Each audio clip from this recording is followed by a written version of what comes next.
Hizbullah mengklaim berhasil menembak jatuh drone milik tentara Israel Hermes 900 Kochav di wilayah Marjaun.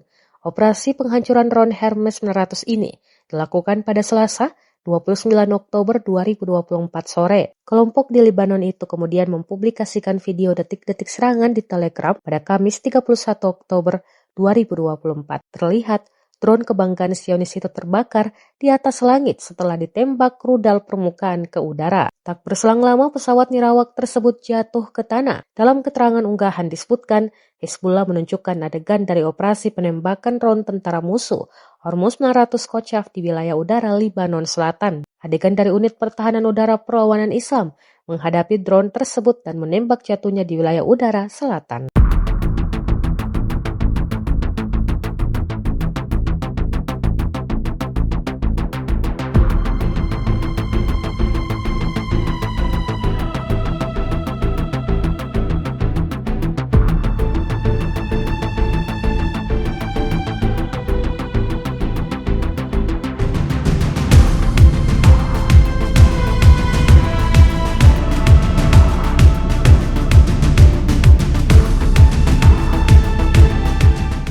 Download Tribun X sekarang, menghadirkan lokal menjadi Indonesia.